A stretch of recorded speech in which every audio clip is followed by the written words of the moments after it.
The news that awaited this family at the Kenyatta National Hospital was rather obvious, they say. They suspected their daughter had passed away long before the hospital could admit. They confirmed the death of my daughter today at 8:45 in the morning. He says he suspected this the same night he brought his daughter to the hospital after hours of waiting at the casualty. The bereaved father claims when he brought his daughter to the hospital on Monday at 11:30 p.m, he found 3 doctors. At the time, her 12-year-old daughter was complaining of a severe headache. They observed through looking at her. Then they told me my daughter is pretending at that moment. It would take another 3 hours before a doctor came back to conduct a proper examination. When she came over and opened the eyes with a small torch, he came back panicking and telling his colleagues that it is a serious matter and we should act very fast because this person is sick. He's not pretending. He was then asked to go and make payments to open the daughter's file. When he came back, I found my daughter lying on the table. By that time, I believe my daughter was dead. By that time, the way I saw my daughter lying on the table, my daughter was dead.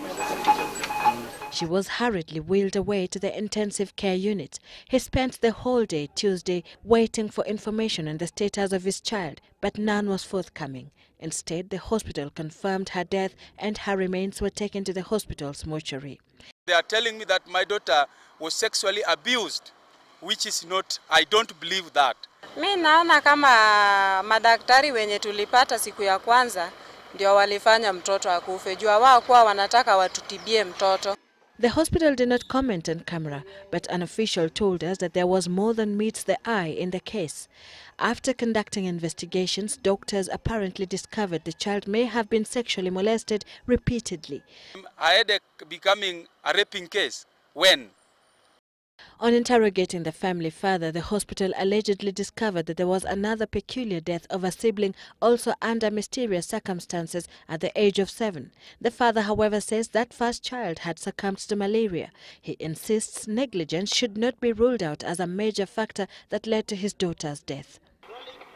The death of Macklin Atieno is still shrouded in mystery, but a post-mortem is expected to reveal the true cause of her death. But if it turns out to be a case of negligence, then this could be a pointer to other similar cases that may have gone unreported in several hospitals across the country. Sylvia Chebet, Citizen TV, Nairobi.